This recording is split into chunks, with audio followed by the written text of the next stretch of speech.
Ketika ada pilihan pemenang karya arsitektural Istana Negara di calon ibu kota baru diumumkan, saya ilfil. Maaf ya, asli saya hilang feeling, ilfil. Bukan pematung atau perupa yang karyanya luar biasa tersebut yang membuat saya ilfil. Namun lebih karena keilmuan arsitektural ruang, bangunan tata kota yang bablas gak berkarakter itu yang saya lebih melihatnya tidak keren. Mungkin ilmu saya rendah, jauh lebih rendah dari si pemilih yang memenangkan karya perupa legendaris tersebut. Tapi dalam hati saya berkata, toh nanti kalau New Mind menjabat, ibu kota baru nggak akan jadi kenyataan dan pindah ke Penajam tersebut.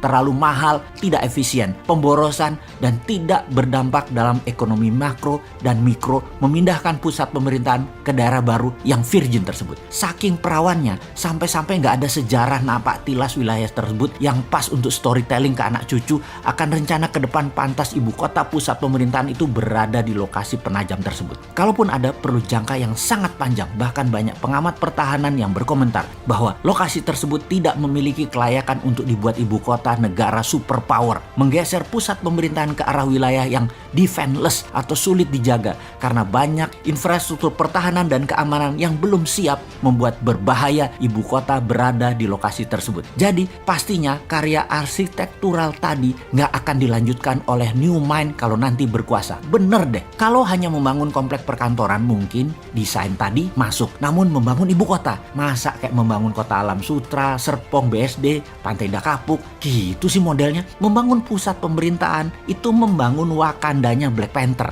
Sekali lagi, Black Panther ya, bukan Blackpink. Bener deh, kalau New Mind pusat pemerintahan tetap di utara Jakarta, bekas tanah reklamasi. Sekalian buat benteng laut utara Jakarta. 5.000 hektar itu New Wakanda. Full teknologi, full digital, paperless, kontrol satelit, telekomunikasi jalur baru, e-rupiah, digital aset, dan banyak lagi ke depannya yang dunia pemerintahan butuhkan. The real e-government. Masa membangun ibu kota di abad 21 kayak membangun properti perumahan gitu sih?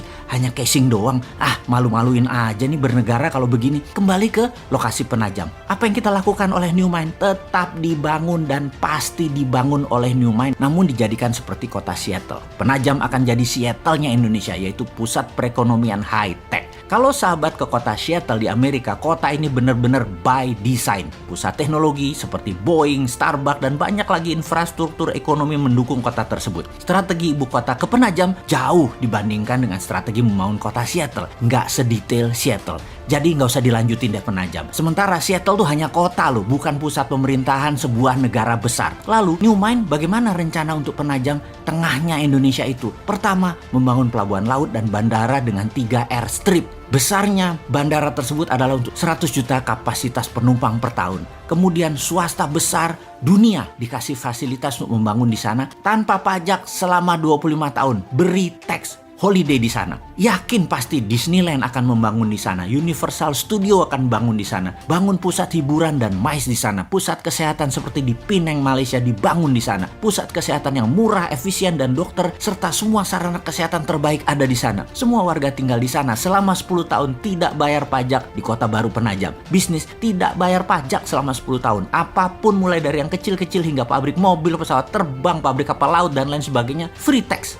Berlaku e-rupiah di Penajam dan pendanaan lewat SWF e-rupiah printing money di Penajam. 2.000 triliun dibanjiri di Penajam dengan e-rupiah setiap tahunnya selama 15 tahun ke depan. Yakin pasti 2 juta populasi akan pindah dalam 5 tahun ini dan 10 juta populasi akan ada di 25 tahun dari sekarang. Indonesia di tahun 2045, Penajam adalah darlingnya Indonesia. Kemudian pusat pemerintahan di Pulau Reklamasi yang sekaligus membangun Great Giant Wall dam laut untuk menahan banjir Jakarta serta pertahanan laut utara pusat pemerintahan tersebut. Di sana adalah e-government pertama di dunia dan e-rupiah pendanaannya. Aduh, jadi kangen masa depan. 2024 kok masih jauh ya.